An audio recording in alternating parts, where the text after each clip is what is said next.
Chinese President Xi Jinping is in South Africa March 26th as part of a three-country tour of the continent. Xi will represent China at the two-day summit of the Brazil, Russia, India, China, South Africa, or BRICS group of nations. It is Xi's first visit to Africa as president of China. He arrived first in Tanzania and will visit the Republic of the Congo. Xi is visiting the three countries to highlight China's role as a friend to and supporter of Africa's development. As part of this outreach, Xi will aim to reassure Africa that it comes with no strings attached, inferring that Western countries obligate governments in Africa with undue pressure or requirements in exchange for natural resource concessions. African countries view China's energy and commodity resource pursuits with suspicion. From South Africa to Botswana to Zambia and Ethiopia, governments as well as activists have criticized Chinese behavior, ranging from displacing host nation laborers, to using undocumented Chinese workers, to carrying out public works contracts of substandard quality. African governments do, however, largely find themselves stuck in a dependent relationship with China despite the rhetoric. China brings ready capital to a resource acquisition deal, as well as a technical capability that most countries in Africa lack.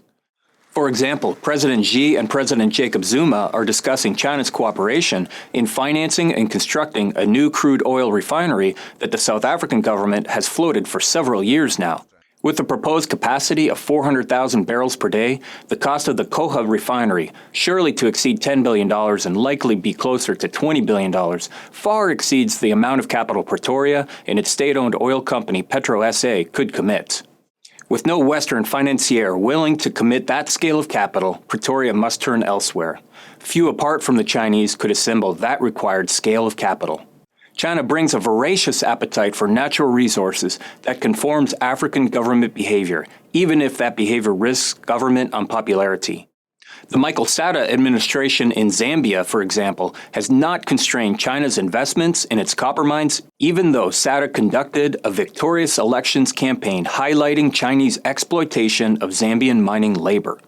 The Mozambique government, as well as Western investors in Mozambique, are focused principally on supplying the Chinese economy when they calculate the risks involved in developing the country's startup coal and natural gas fields.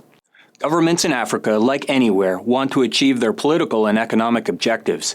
In many instances, China provides them their lowest financial cost solution. This may bring a political cost, such as the dependency on Chinese labor to carry out the related construction contract, or that the resource being extracted is to fulfill market needs in China and not in Africa. But facing scarce financial resources against a government husbanding a seemingly unparalleled pool of capital, governments in Africa will bear the political price and strike deals with Beijing.